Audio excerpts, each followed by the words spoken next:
자, 오늘은 하나님이 함께 하시는 사람 두 번째 시간으로 함께 은혜를 나누고자 합니다. 자, 오늘은 절기상으로 대림절 두 번째 주일입니다. 대림절은 대강절이라고도 하는데요, 성탄절 이전에 네 주간을 가리켜서 일컫는 절기입니다. 그래서 이 대림절은 예수님께서 이 세상에 오신 성탄절을 기념하고 또 다시 오실 예수님을 기다리며 준비하는 그러한 절기입니다. 하나님께서 우리에게 예수님을 보내주신 것은 하나님께서 우리와 함께 하시는 그 임마누엘의 축복을 주시기 위함이었습니다. 마태복음 1장 23절에 보시면 보라, 처녀가 잉태하여 아들을 낳을 것이요 그의 이름은 임마누엘이라 하리라 하셨으니 이를 번역한즉 하나님이 우리와 함께 계시다 함이라 라고 말씀합니다.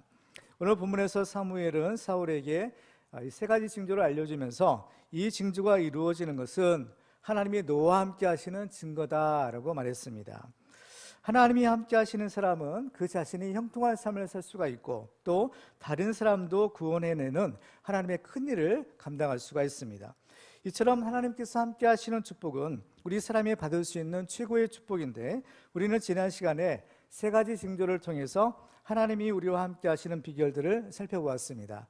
첫 번째로는 하나님의 은혜를 받은 사람은 이제 끝까지 겸손하게 하나님을 섬겨야 한다라는 것이었고요.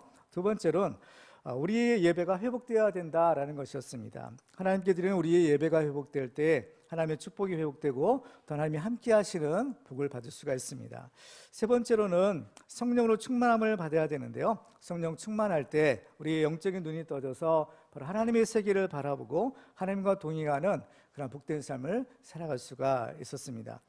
오늘 우리는 네 번째 비결을 살펴보고 또 함께 은혜를 나누고자 합니다. 오늘 말씀에서 우리는 특별히 이 믿음이라는 측면에서 하나님이 요구하시는 바른 믿음은 무엇인가라는 것을 살펴보고자 합니다.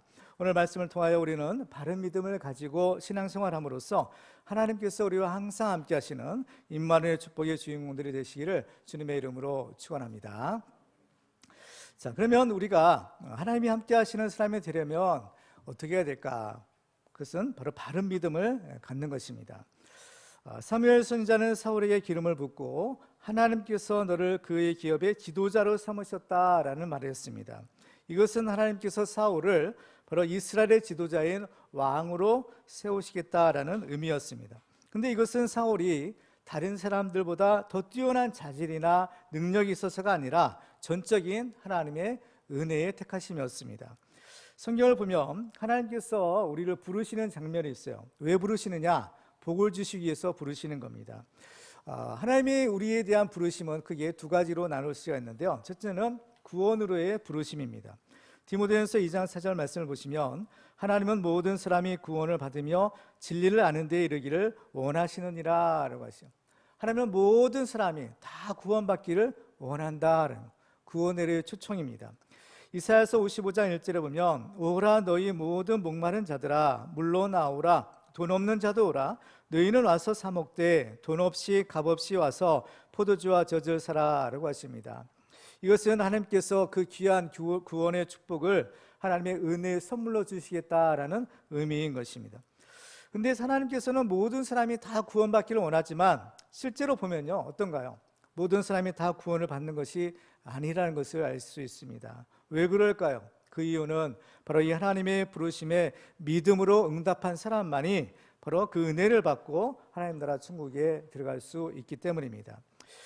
두 번째 부르심이 있는데 이것은 하나님의 일꾼으로의 부르심입니다. 구원받은 하나님의 백성 가운데는 하나님께서 특별하게 쓰시고자 하는 하나님의 일꾼으로 부르시는 사람이 있습니다. 예수님께서 제자들에 대해서 요한복음 15장 16절에서 이렇게 말씀하시는 것을 볼 수가 있어요. 너희가 나를 택한 것이 아니요 내가 너희를 택하여 세웠나니. 너희가 나를 택한 것이 아니라 예수님께서 너희를 택하였다. 우리가 예수를 믿고 우리가 구원받는 것 같지만 사실은 하나님이 먼저 우리를 택하시고 우리의 구원의 은혜를 베풀어 주시는 것입니다. 이것이 바로 놀라운 하나님의 은혜가 아닐 수 없는 것이죠. 하나님께서는 예레미야에게 이런 말씀을 주셔요. 예레미야 1장 5절에 보시면 내가 너를 모태에 짓기 전에 너를 알았고 내가 배에서 나오기 전에 너를 성별하였고 너를 여러 나라의 선지자로 세웠노라 라고 하십니다. 모태에서 짓기 전부터 하나님이 아시고 너를 성별하고 택하여 세웠다라고 하시는 겁니다. 오늘 본문에 나와 있는 이 사울의 경우도 마찬가지였어요. 사울은 나중에 제비를 뽑아서 이제 공식적으로 왕으로 선출될 것이지만 그 이전에 이미 하나님께서는 그를 왕으로 택하여 주셨던 것입니다. 앞부분 사무엘상 9장 15절 이하에 보면 성경이 이렇게 기록했죠. 사울이 오기 전날에 여호와께서 사무엘에게 알게 하여 이르시되 내일 이맘때에 내가 베냐민 땅에서 한 사람을 내게로 보내리니 너는 그에게 기름을 부어 내 백성 이스라엘의 지도자로 삼으라. 그가 내 백성을 블레셋 사람들의 손에서 구원하리라. 내 백성의 부르짖음이 내게 상달되었으므로 내가 그들을 돌보았노라 하셨더니 사무엘이 사울을 볼 때에 여호와께서 그에게 이르시되 보라 이는 내가 내게 말한 사람이니 이가 내 백성을 다스리리라 하시니라. 이렇게 하나님의 은혜에 부르심이 있는 것이에요. 바로 이것이 하나님의 은혜요 축복입니다. 그러면 이 하나님의 은혜의 부르심을 받은 사람은 그 부르심에 어떻게 응답해야 될까요? 그것은 바로 믿음으로 그 부르심에 순종하는 것입니다. 하나님이 주시는 은혜가 나에게 진정한 축복이 되기 위해서 바로 나는 그 은혜에 믿음으로 응답하는 것입니다. 그래서 하나님께서 우리에게 주시는 그 축복이 있어요. 그 축복을 받는 비결이 뭐냐? 그것은 바로 믿음을 갖는 겁니다. 히브리서 11장 6절에 보면 믿음이 없이는 하나님을 기쁘시게 하지 못하나니 하나님께 나아가는 자는 반드시 그가 계신 것과 또한 그가 자기를 찾는 자들에게 상 주시는 이심을 믿어야 할지니라 라고 했어요. 하나님의 은혜에 대한 바른 응답이 우리의 믿음인데 이렇게 우리가 믿음을 갖기만 하면 하나님이 은혜로 주시는 모든 은혜와 복을 받을 수가 있는 것입니다. 그래서 우리는 이 믿음으로 구원 얻고 이 믿음으로 하나님의 일을 하고 이 믿음으로 하나님의 기적을 체험할 수가 있는 것입니다. 이렇게 하나님의 은혜에 대한 우리의 바른 응답이 믿음이라고 했는데요, 오늘 본문에서 하나님께서 사울에게 징조를 보여주십니다. 그 징조를 보여주신 목적이 무엇인가면요, 하나님에 대한 바른 믿음을 갖도록 하기 위함이었습니다. 사무엘은 사울에게 세 가지 징조를 알려줄 때 이렇게 말하죠. 7절 말씀을 보시면 이 징조가 내게 임하거든 너는 기회를 따라 행하라 하나님이 너와 함께 하시느니라 라는 겁니다. 자, 이 징조가 임하는 것, 그 증거가 바로 하나님이 너와 함께 하시는 증거라는 것입니다. 근데 그 징조가 어떻게 되었을까요? 9절 말씀을 보시면 그가 사무엘에게서 떠나려고 몸을 돌이킬 때에 하나님이 새 마음을 주셨고 그날 그 징조도 다 응하니라. 그 세 가지 징조가 그날에 다 응했다, 다 성취되었다라고 말씀합니다. 그런데 우리는 여기에서 우리가 이 바른 믿음을 갖기 위해서 한 가지 생각해 보아야 될 것이 있습니다. 그것은 바로 바른 믿음과 신념을 구별하는 것이에요. 이 믿음과 신념은 서로 비슷한 개념의 말이지만 이 둘 사이에는 근본적인 차이점이 있는 것입니다. 믿음이나 신념이라는 말은 모두 어떤 객관적인 인식의 대상이 있죠. 어떤 대상인데 우리가 그것을 알아보는 거예요. 객관적인 인식의 대상에 대한 나의 주관적인 확신을 가리킬 때 바로 믿음 또는 신념이라는 말을 하는 거예요. 이게 공통점인 겁니다. 여기는 두 가지 중요한 요소가 있는데요. 하나는 내가 인식할 수 있는 대상이 있어야 된다는 겁니다.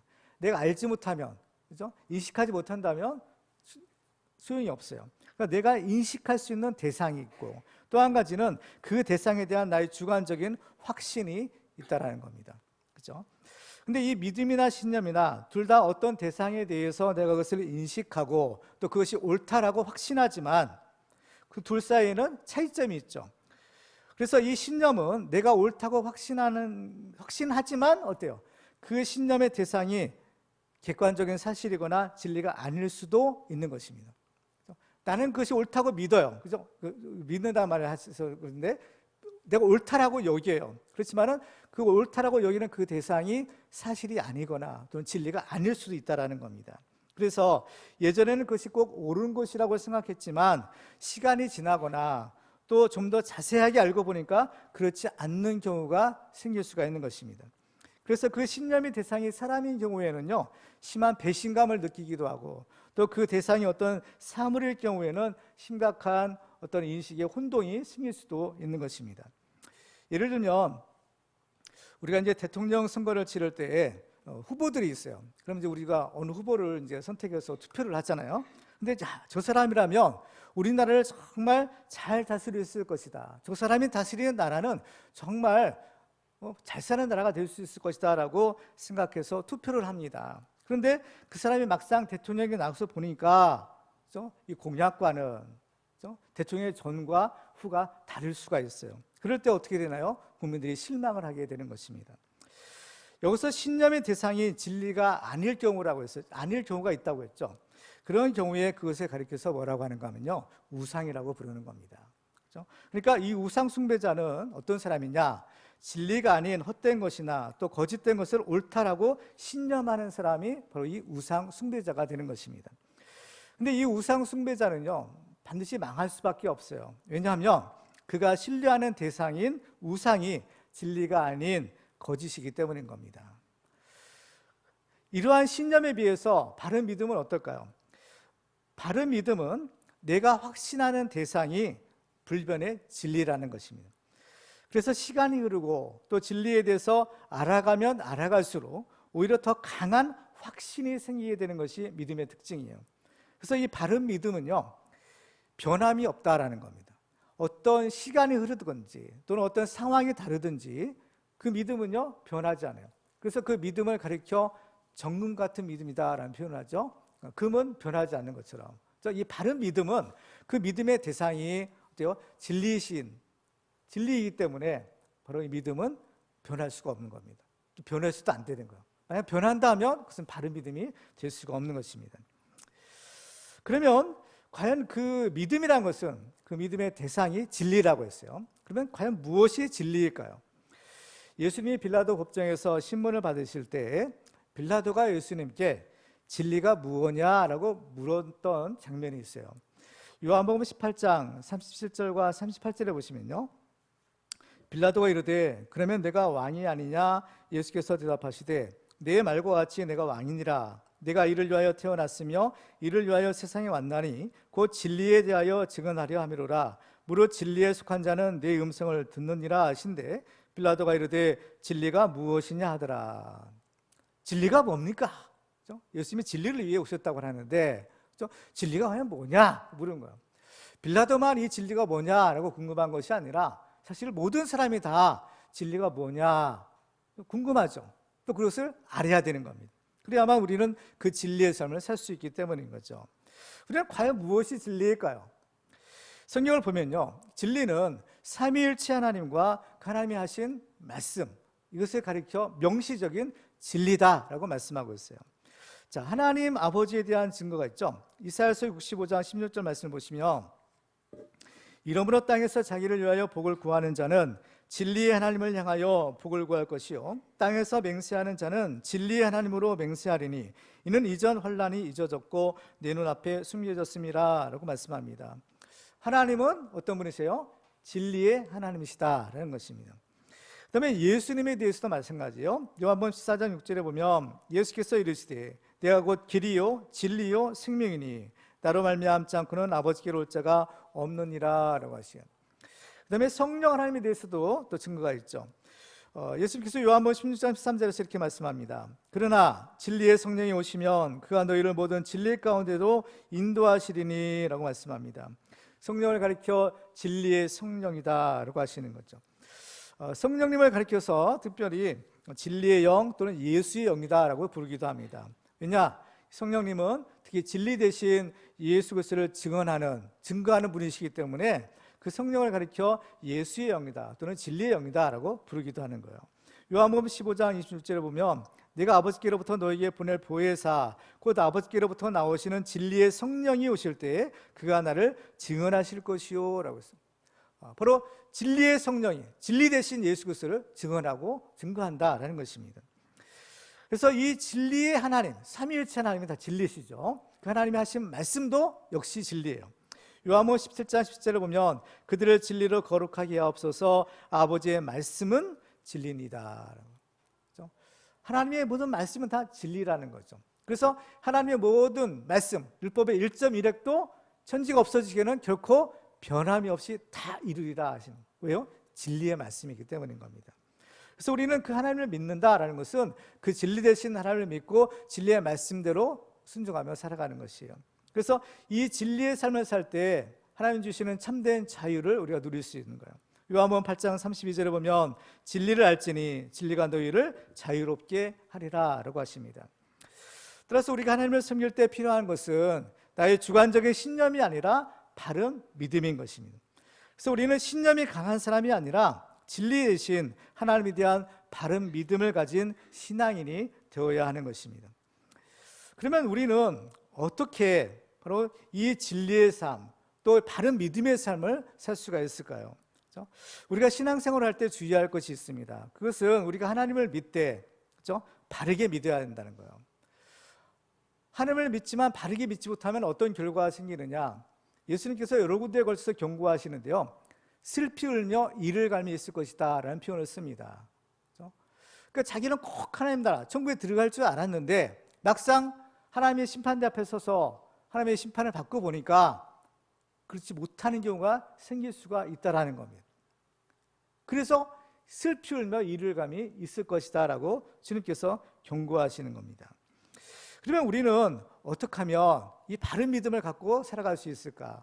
오늘 말씀에 비춰볼 때 우리가 세 가지에 주의할 필요가 있는데요, 세 가지 요소를 우리가 찾아볼 수 있어요. 첫째로는 우리가 그 진리를 아는 것이고, 또 한 가지는 우리가 변하여 새 사람이 되는 것, 그리고 또 한 가지는 진리대로 행하는 것이요.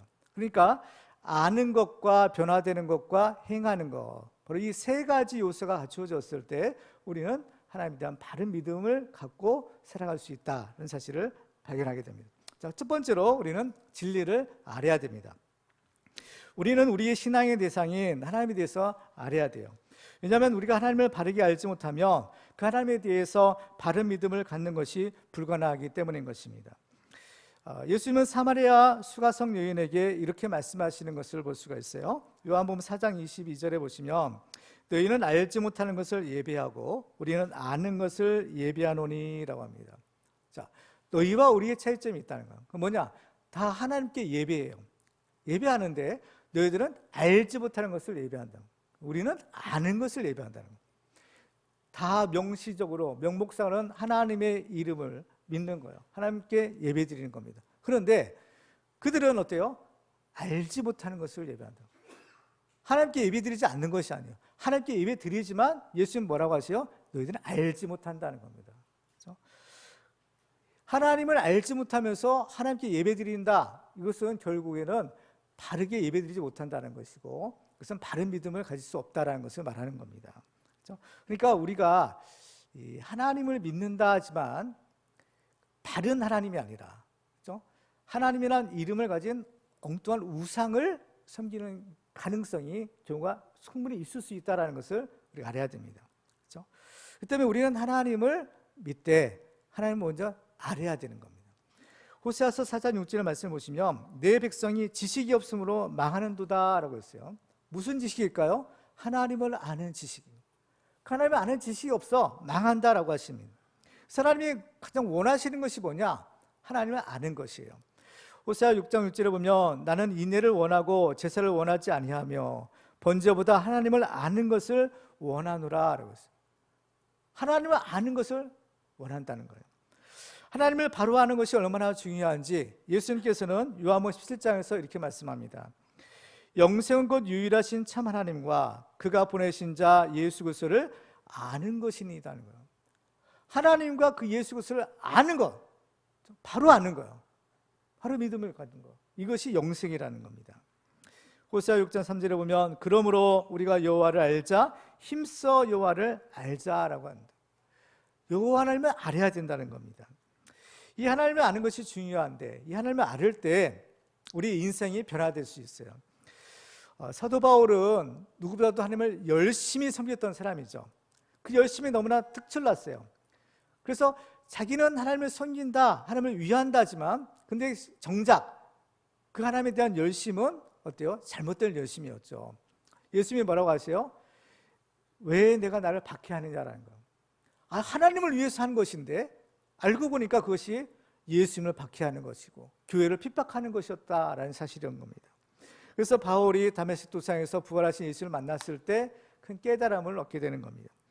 빌립보서 3장 8절에 보면 또한 모든 것을 해로 여김은 내 주 그리스도 예수를 아는 지식이 가장 고상하기 때문이라는 거예요. 예수님을 하는 지식이 가장 고상하고 가장 귀한 것이다 라고 말씀하는 것입니다. 오늘 본문에서 사울에게 주어진 세 번째 징조가 있었는데, 그것은 이 사울이 선지자의 무리를 만났을 때 사울도 성령의 감동을 받아 그들과 함께 예언할 것이다 라는 것이었습니다. 이것은 하나님께서 이 사울에게 그가 알지 못했던 새로운 세계가 있다라는 사실을 알게 하기 위함이었던 겁니다. 앞부분 사무엘상 10장 5절과 6절 말씀을 보시면요, 그 위에 내가 하나님의 산에 이르리니 그곳에는 블레셋 사람들의 영문이 있느니라. 내가 그리로 가서 그 성읍으로 들어갈 때 선지자의 무리가 산당에서부터 비파와 소고와 저와 수금을 앞세고 예언하며 내려오는 것을 만날 것이요, 내게는 여호와 영이 크게 임하리니 너도 그들과 함께 예언을 하고 변하여 새 사람이 되리라. 사울이 만난 이 선지자의 무리는 사울이 지금까지 자기가 알던 사람들과는 전혀 다른 종류의 사람들이었던 것입니다. 지금 이 시대의 상황이 어떠냐? 바로 이 하나님의 산, 하나님께 예배드리는 하나님의 산에 바로 이방 사람인 블레셋 사람들의 영문이 세워져 있던 그런 아주 암울하고도 어려운 시절이었던 것이죠. 그렇기 때문에 이러한 암울한 현실만을 바라보면요, 다 모든 것이 부정적이고 또 모든 것이 다 낙심하고 절망할 수밖에 없는 거예요. 이 현실인 것입니다. 그렇지만 사울이 만났던 이 선지자 무리는 일반적인 보통의 사람들과는 달랐더라라는 것입니다. 이 사람들은 오히려 비파와 소고와 모든 각종 악기를 동원해서 하나님을 찬양하며 기쁨으로 어때요? 하나님을 찬양하고 또 이 예언한 하나님의 말씀을 담대하게 선포하는 그런 일을 하더라는 것입니다. 왜 그랬을까요? 바로 이들은 바로 믿음의 눈을 떠서 지금도 살아계시고 인류의 생사화복과 역사를 주관하시는 그 하나님을 바라보았기 때문인 것입니다. 그 때문에 비록 현실은 어둡고 암울하지만 그럼에도 불구하고 그들은 감사와 기쁨으로 하나님을 섬길 수가 있었던 것입니다. 이렇게 하나님을 아는 사람은 어떤 상황에서도 절대로 낙심하지 않습니다. 엘리사 시대에 보면 엘리사가 머물고 있던 도단성이 아람 군대에 포위된 일이 있었어요. 이 사실을 발견한 엘리사의 사환은 이제 우리는 어떻게 하냐 절망하고 낙심했습니다. 그때 엘리사가 그의 사환에게 이런 말을 하죠. 열왕기하 6장 16절과 17절을 보시면요, 대답하되 두려워하지 말라. 우리와 함께한 자가 그들과 함께한 자보다 많으니라 하고 기도하여 이르되 여호와여 원하건대 그의 눈을 열어서 보게 하옵소서 하니 여호와께서 그 청년의 눈을 여심해 그가 보니 불말과 불병거가 산에 가득하여 엘리사를 들렀더라. 자, 이것이 하나님을 아는 사람과 하나님을 모르는 사람의 차이인 것입니다. 하나님을 모르는 사람은 자기가 눈에 보이는 것만 보고 현실을 보고 낙심하며 절망합니다. 그렇지만 하나님을 아는 사람은 절대로 어떤 상황에서도 그 믿음이 약해지지 않는 것입니다. 왜냐하면 하나님이 우리와 함께 하시고 또 하나님이 우리를 도우시는 것을 알기 때문인 겁니다. 예수님은 이렇게 약속하시죠. 마태복음 28장 20절에 보시면 볼지어다 내가 세상 끝날까지 너희와 항상 함께 있으리라 하시니라. 자, 이것은 누구의 말씀이에요? 예수님의 말씀, 바로 예수님의 약속인 겁니다. 그렇죠? 진리 대신 예수님이 하신 말씀은 진리라고 했죠. 그렇죠? 그러니까 이 말씀대로 예수님은 지금 우리와 함께 계시는 거예요. 그렇죠? 그래서 우리와 항상 함께 하시는 예수님인 겁니다. 우리는 이 사실을 믿어야 돼요. 예수님은 여러분들과 또 우리와 함께 계심을 믿습니까? 이 하나님을, 이 사실을 우리가 믿는 겁니다. 이건 진리예요. 그래서 우리는 우리의 믿음을 열어서 우리와 항상 함께 하시고 우리를 도우시는 그 하나님을 보아야 되는 겁니다. 시편 기자는 시편 121편에서 이렇게 고백합니다. 내가 산을 향하여 눈을 들리라. 나의 도움이 어디서 올까? 나의 도움은 천지를 지으신 여호와께서로다. 아멘. 내가 산을 향하여 눈을 들겠다는 겁니다. 눈을 들어서, 그렇죠? 누구를 봐요? 하나님을 보러 온 거죠. 그러니까 하나님은 나를 도와주시는 분이시구나. 지금도 하나님이 나를 도와주시는구나. 이것을 알게 되는 것입니다. 지금도 영원토록 살아계셔서 우리와 함께 하시고 우리를 도우시는 하나님을 바라보고 하나님을 믿을 때에 우리는 세상을 이길 수가 있는 것입니다. 요한일서 5장 4절 말씀을 보시면 무릇 하나님께로부터 난 자마다 세상을 이기느니라. 세상을 이기는 승리는 이것이니 우리의 믿음이니라. 세상을 이기는 승리가 무엇으로 이겨요? 믿음으로 이긴다는 겁니다. 이 믿음은 어떤 믿음일까요? 바른 믿음인 거예요. 바른 믿음은 어떤 믿음이에요? 진리의 믿음이죠. 그러니까 진리는요, 거짓과 싸우면 항상 이기는 겁니다. 이 진리예요. 그렇죠? 그러니까 거짓은 진리 앞에서 어떻게 다 패할 수밖에 없는 겁니다. 그렇기 때문에 이 거짓된 세상을 이기는 것은 우리의 바른 믿음, 그 진리의 바탕을 둔 믿음이 세상을 이기는 것이죠. 그 다음에 두 번째로는 우리는 바른 믿음을 갖기 위해서 바로 변하여 새 사람이 되어야 합니다. 우리가 하나님을 바로 아는 것은 바른 믿음을 위해서 꼭 필요한 것이라고 했어요. 그렇지만 우리가 하나님을 아는 것으로만 그친다면 그것은 바른 믿음이 될 수 없을 것입니다. 하나님을 아는 사람, 그 하나님을 아는 사람은 이제 하나님이 원하시는 삶을 살아가는데요. 그래서 로마서 12장 2절에 보면 이렇게 우리에게 권면합니다. 너희는 이 세대를 본받지 말고 오직 마음을 새롭게 함으로 변화를 받아 하나님의 선하시고 기뻐하시고 온전하신 뜻이 무엇인지 분별하도록 하라 라고 했어요. 자, 하나님, 진리 되신 하나님을 알으면 즉 하나님의 뜻이 무엇인지를 우리가 알 수 있는 거죠. 그래서 하나님의 뜻이 무엇인지를 분별하라, 깨달아 알아라 라고 말씀하는 겁니다. 그럼 왜 하나님의 뜻을 알아야 돼요? 하나님의 뜻대로 살기 위해서인 겁니다. 순종하기 위해서인 거죠. 그런데 문제는 우리가 하나님도 알고, 그렇죠? 하나님의 뜻도 알고, 하나님의 말씀도 알아요. 근데 우리가 과연 하나님의 뜻대로, 하나님의 말씀대로 살 수 있느냐라는 겁니다. 여러분 어떤가요? 이것은 불가능한 거예요. 우리의 의지, 우리의 노력으로 하나님의 뜻대로 살 수 없는 겁니다. 그래서 이 율법이에요. 아는 거예요. 율법은 선하고 의롭고 진리라고 했어요. 그렇지만은 알지만 지키지 못하는 거죠. 왜? 우리는 그 진리를 행할 수 있는 능력이 없기 때문인 거예요. 우리 하나님의 뜻대로 하나님의 말씀대로 살려고 결심하죠. 노력합니다. 안 하는 것이 아니에요. 결단하지만 우리의 결심이 얼마나 약한가요? 우리의 결단이 얼마나 쉽게 무너지나요? 우리가 쉽게 경험해 볼 수 있는 것 아니겠어요? 그렇기 때문에 우리가 하나님을 알고 하나님의 뜻대로 살려면 우리의 있는 모습 그대로는 안 되는 겁니다. 이건 불가능한 거예요. 그러면 어떻게 해야 될까요? 변화해야 되는 겁니다. 변하여 새 사람이 되는 것이죠. 우리가 하나님의 뜻대로 살 수 있는 까닭도 하나님이 우리를 변화시켜 주시기 때문인 겁니다. 자, 로마서 12장 2절 말씀을 다시 한번 보실까요? 너희는 이 세대를 본받지 말고 오직 마음을 새롭게 함으로 변화를 받아 하나님의 선하시고 기뻐하시고 온전한 뜻이 무엇인지 분별하도록 하라는 거예요. 자, 전제가 있어요. 뭐냐? 오직 마음을 새롭게 함으로 변화를 받아야 된다는 겁니다. 변화의 새 사람이 될 때 하나님도 알 수 있고 또 하나님의 뜻이 무엇인지도 분별할 수 있고 또 그 뜻대로 살 수도 있는 것입니다. 여기에 보면 오직 마음을 새롭게 함으로 변화를 받으라고 했어요. 근데 이 마음이 변화된다는 겁니다. 이 마음이 변한다는 것은 새 사람이 되는 출발점인 거예요. 시작인 겁니다. 그래서 왜냐면요, 바로 이 마음이 변하면요, 우리의 생각이 변하는 거예요. 그리고 우리의 생각이 변하면 우리의 말이 변해요. 또 우리 말이 변하면 우리 행동이 변하고 또 우리 행동이 변하면 우리 습관이 변해요. 그리고 습관이 변하면 우리 인품과 성품이 바뀌는 겁니다. 그리고 인품이 변하면 우리는 비로소 새 사람이 될 수 있는 겁니다. 이것은 어떤 일부분만의 변화가 아니라 바로 지정이 모든 전 인격적인 변화를 말하는 겁니다. 그야말로 완전히 새 사람이 되는 거죠. 하나님이 우리를 창조하셔서 우리가 지금 존재하지만 영적인 하나님의 사람을 만들기 위해서 하나님은 지금도 계속해서 우리를 다듬고 만들고 계시다는 사실을 우리가 알아야 되는 겁니다. 그리고 그것이 우리가 예수님을 닮아가는 과정인 거예요. 그래서 사무엘은 사울에게 이렇게 말하죠. 6절 말씀을 보시면 내게는 여호와의 영이 크게 임하리니 너도 그들과 함께 예언을 하고 변하여 새 사람이 되리라 하는 거예요. 사울이 그냥 하나님의 사람이 되는 것이 아닌 겁니다. 그렇죠? 하나님의 영이 임할 때 내가 변하여 새 사람이 된다는 거예요. 변해야 된다는 겁니다. 변화의 새 사람이 될 때 바로 이 하나님의 함께 하시고 하나님의 일을 할 수 있는 하나님의 종이 될 수 있는 거죠. 근데 어떤가요? 오늘 말씀을 보면 그 예언대로 사울이 변화됐나요? 자, 9절 말씀을 보세요.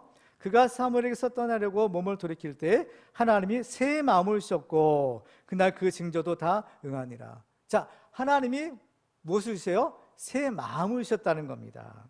그렇죠? 자, 우리가 새 사람이 되기 위해 첫 출발점이 뭐라고 했어요? 우리 마음이 변하는 거죠. 우리 새 마음을 얻는 겁니다.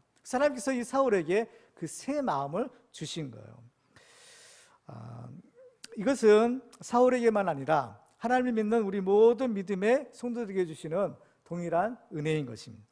에베소 4장 21절 이하에 보면 진리가 예수 안에 있는 것 같이 너희가 참으로 그에게서 듣고 또한 그 안에서 가르침을 받았을진데 너희는 유혹의 욕심을 따라 썩어져가는 구습을 따르는 옛사람을 벗어버리고 오직 너희의 심령이 새롭게 되어 하나님을 따라 의와 진리의 거룩함으로 지으심을 받은 새 사람을 입으라 라고 하신, 낡은 옷을 벗어버리고 새 옷을 입는 것처럼 옛사람은 벗어버리고 새 사람을 입으라 하시는 겁니다. 그렇죠? 너희의 심령이 새롭게 되어, 너희의 마음이 새롭게 되어. 그렇죠? 그래서 골로새 3장 10절에 보면 새 사람을 입었으니 이는 자기를 창조하신 이의 형상을 따라 지식에까지 새롭게 하심을 입은 자니라. 그렇죠? 우리가 변화되면 새 사람이 되는 거예요. 마음도 변하고 생각도 변하고 가치관도 변하고 사고방식도 변하고 삶이 완전히 변화가 되는 겁니다. 오늘 본문에는 사울이 얼마나 변했는지를 이렇게 기록하죠. 오늘 보면 10절 이하에 보시면요, 그들이 산에 이를 때에 선지자의 무리가 그를 영접하고 하나님의 영이 사울에게 크게 임함으로 그가 그들 중에서 예언을 하니 전에 사울을 알던 모든 사람들이 사울이 선지자들과 함께 예언함을 보고 서로 이르되 기스의 아들에게 무슨 일이 일어났느냐, 사울도 선지자들 중에 있느냐 하고 그것에 어떤 사람은 말하여 이르되 그들의 아버지가 누구냐 한지라. 그러므로 속담이 되어 이르되 사울도 선지자들 중에 있느냐 하더라. 자, 사울이 변화됐죠. 사울이 변한 것이 얼마나 분명하고 확실한지 이스라엘의 모든 사람들이 다 알게 되었다라는 겁니다. 그래서 이것이 이스라엘의 속담이 될 정도였던 겁니다. 그러니까 이 사울이 변화된 것은 사울 자신만 아는 것이 아니라 사울 주변에 있는 모든 사람들, 더 나아가서 이스라엘 모든 사람들이 다 알 정도로 사울이 완전히 변했다라는 겁니다. 그렇죠? 우리가 예수를 믿게 되면 자연히 변할 수밖에 없어요. 왜? 우리는 거듭나 하나님의 자녀가 되었기 때문이죠. 그렇죠? 우리는 변한 겁니다. 내가 그것을 인식하든 인식하지 않든 하나님은 우리를 변화시켜 주시는 거예요. 하나님의 자녀로 새롭게 만들어 주시는 겁니다. 그래서 우리는 예수를 믿을 때 거듭난 하나님의 자녀가 되는 거죠. 요한복음 1장 12절에 보면 영접하는 자 곧 그 이름을 믿는 자들에게는 하나님의 자녀가 되는 권세를 주셨으니 라고 해요. 하나님의 자녀가 되는 그러한 권세, 그 변화가 우리에게 일어난다는 겁니다. 물이 변하여 포도주가 되는 것처럼 우리가 변화되는 것은, 거듭나는 것은요, 그렇죠? 어떤 모양만, 형식만이 아니라 본질적인 변화예요. 물과 포도주는 질이 다른 거예요. 그렇죠? 우리가 하나님의 자녀가 된다는 것은 어때요? 이렇게 우리의 완전히 변하여 새 사람이 된다는 것을 의미하는 것입니다. 바로 이것이 우리를 구원하시는 하나님의 능력이죠. 베드로전서 1장 23절에 보면 너희가 거듭난 것은 썩어질 씨로 된 것이 아니요 썩지 아니할 씨로 된 것이니 살아있고 항상 있는 하나님의 말씀으로 되었느니라. 자, 우리는 이제 거듭나는 것을 흔히들 하나님의 말씀으로 거듭난다, 성령으로 거듭난다라고 하세요. 거듭나는 것. 근데 이 거듭나는 것이 다 뭐냐면은 진리의 수단에 의해서인 거예요. 성령도 진리형이죠. 하나님의 말씀도 진리라고 했어요. 그러니까 하나님께서는 이 진리의 수단으로 우리를 변화시켜서 거듭난 하나님의 자녀, 새 사람이 되는 겁니다. 그러니까 이 진리에 의해서 변화된 우리들은 어때요? 진리의 사람이 되는 거예요. 진리의 사람이 되는 겁니다. 그렇기 때문에 정말 우리가 바른 믿음을 갖기 위한 마지막 세 번째 요소는 뭐냐? 바로 진리의 말씀대로 사는 것이죠. 오늘 본문에서 사무엘 선지자는 사울에게 이렇게 말합니다. 8절 말씀을 보시면 너는 나보다 앞서 길갈로 내려가라. 내가 내게로 내려가서 번제와 화목제를 드리리니 내가 내게 가서 내가 행할 것을 가르칠 때까지 7일 동안 기다리라. 자, 여기서 보면 내가 내게 가서 내가 행할 것을 가르칠 것이다 라고 합니다. 내가 행할 것이 뭐예요? 왕으로서 행해야 될 것, 곧 이것은 하나님이 지시하시는 왕의 법도예요. 이스라엘의 왕이 세상 나라의 왕과 다른 점이 여기에 있는 겁니다. 세상 나라 임금은요 자기 멋대로 할 수 있어요. 그렇지만 하나님 나라의 왕은 지도자인 겁니다. 지도자. 왕은 하나님이세요. 명목상은 눈에 보이는 왕이지만 진짜 왕이 아니에요. 하나님의 대리자일 뿐인 겁니다. 그렇기 때문에 왕이라 할지라도 어때요? 자기 마음대로 행동하는 것이 아니라 오직 하나님의 뜻대로, 하나님의 말씀대로, 그 진리대로 행하는 거예요. 그래서 사무엘은 내가 내게 행할 것을 가르칠 때까지는 7일 동안 기다리라고 한 겁니다. 기다리는 거예요. 자, 그러면 어떻게 했나요? 사무엘은 이 사울에게 말하고 사울이 이제 집으로 돌아갔죠. 이제 사울이 집으로 돌아갔을 때 누구를 만났느냐? 오늘 본문에 보면 사울의 숙부를 만났다고 했어요. 근데 이 사울의 숙부가 이제 사울에게 무슨 일이 있었느냐 물어보니까 나귀를 찾으러 가다가 사무엘을 만났다는 얘기를 합니다. 그러니까 이 사울의 숙부가 호기심이 생겨요. 그렇죠? 왜? 사무엘은 하나님의 사람인데 혹시나라는 생각이 드는 겁니다. 그래가지고 사울에게 집요하게 캐묻죠. 야, 사무엘 선지자가 너한테 뭐라고 말하대? 그러니까 이 사울이 어때요? 사무엘의 말을 기억한 거예요. 글쎄요, 나라의 일은 말하지 않고 그냥 아버지가 잃어버린 나귀들을 찾았더이다 말합니다. 여기서 딱 끝났어요. 그죠? 어떻게 보면 사울은 흥분해서 사무엘 선지자가 나를 이스라엘 왕으로 세워주신다고 합니다. 그래서 나를 기름을 부어주었습니다. 뭐 이런 얘기 할 만도 하잖아요. 그런데 그렇지 하지 않았다라는 겁니다. 그러니까 사울은 사무엘이 말한 것을 잘 지켰다라는 거예요. 그러니까 사울은 이제 이스라엘의 초대 임금이 되는 그 영광을 얻을 수가 있었던 것입니다. 그래서 이 사울의 초반기는요, 겸손하고 또 하나님의 말씀에 순종했던 것을 보게 돼요. 그래서 왕으로 세워짐을 받았던 거 아니겠어요? 그런데 문제는 이 사울이 왕이 되고 나서요. 왕이 되고 나서 이 사울은 어때요? 하나님의 말씀에 순종하지 않더라는 겁니다. 하나님의 말씀도 들었어요. 하나님의 뜻이 무엇인지도 알았어요. 그럼에도 불구하고 그 말씀에 순종하지 않는 것입니다. 나중에 보면 하나님께서 이 사울을 왕으로 세우신 것을 후회한다라고 하셔요. 후회하시는 사람이 된 겁니다. 결국 하나님의 버림을 받게 되는 비극의 주인공으로 끝나고 마는 거죠. 하나님이 인정하시는 바른 믿음, 이 믿음은 하나님이 인정하시는 믿음이어야 되는데 하나님이 인정하시는 바른 믿음이란 것은 바로 진리의 하나님의 말씀대로 순종하는 믿음인 것입니다. 그래서 예수님은 마태복음 7장 21절에서 이렇게 말씀합니다. 나더러 주여 주여 하는 자마다 다 천국에 들어갈 것이 아니요 다만 하늘에 계신 내 아버지의 뜻대로 행하는 자라야 들어가리라. 주여 주여 하는 자마다 다 천국에 들어갈 것이 아니라는 겁니다. 내가 주님의 이름으로 이것도 하고 저것도 하고 그랬는데 막상 주님께서는 너는 누구냐라고 하실 분이 있다라는 겁니다. 그러니까 이 주님이 경고하시는 겁니다. 하나님의 뜻대로 행해야 된다. 하나님의 뜻대로, 하나님의 말씀대로, 진리대로 행해야 되는 거죠. 그래서 우리가 진리의 삶을 살게 되면요, 진리 대신 주님과 동행하는 삶을 살게 되고 진리의 나라인 하나님의 나라에 들어가는 겁니다. 그래서 이게 다 통하는 원리인 거죠. 야고보서 2장 10절에 보면 이와 같이 행함이 없는 믿음은 그 자체가 죽은 것이다 라고 했어요. 어떤 행함입니까? 하나님의 뜻대로 행하는 것, 하나님의 말씀대로 행함이 없는 믿음, 그건 가짜다는 거죠. 죽은 믿음이라는 거죠. 야고보서 2장 19절에 보면 내가 하나님은 한 분이신 줄 믿느냐? 잘하는도다. 귀신들도 믿고 떠느니라. 이 행함이 없는 믿음이라는 것은 어떤 지식적인 믿음인 거예요. 하나님의 존재, 이러한 지식은, 이러한 믿음은요, 귀신들도 알고 믿는 것이라는 거예요. 근데 이러한 믿음만 가지고는 구원받을 수 없다라는 거예요. 예수님은 그 믿음대로 하나님의 말씀에 순종하는 사람과 그렇지 않는 자의 대조적인 결말을 이렇게 경고하십니다. 마태복음 7장 24절에 보면 그러므로 누구든지 나의 이 말을 듣고 행하는 자는 그 집을 반석 위에 지은 지혜로운 사람 같으리니 비가 내리고 창수가 나고 바람이 불어 그 집에 부딪히되 무너지지 아니하나니 이는 주철을 반석 위에 놓은 까닭이요 나의 이 말을 듣고 행하지 아니하는 자는 그 집을 모래 위에 지은 어리석은 사람 같으리니 비가 내리고 창수가 나고 바람이 불어 그 집에 부딪힘에 무너져 그 무너짐이 심하니라. 알지만 행하지 못하는 것, 이게 이스라엘의 근본적인 문제였고 또 동일한 우리의 문제이기도 하는 겁니다. 로마서 10장 13절에 보면 이런 얘기를 하세요. 누구든지 주의 이름을 부르는 자는 구원을 받으리라는 것. 주의 이름만 부르면 구원 받는데요. 그런데 그런즉 그들이 믿지 아니하는 일을 어찌 부르리요 듣지도 못한 일을 어찌 믿으리요 전파하는 자가 없이 들으리요. 그 주님의 이름을 부르기만 하면 구원 받는데 누가 부를 수 있느냐? 믿는 자만이 부를 수 있다는 겁니다. 믿는 자만이 주의 이름을 부를 수 있고 구원 받을 수 있다는 거예요. 보내심을 받지 아니하였으면 어찌 전파하리요? 기록된 바 아름답도다 좋은 소식을 전하는 자들의 발휘함과 같으니라. 보내심을 받은 자, 하나님의 보내심을 받은 자들이 하나님의 말씀을 선포하는 거죠.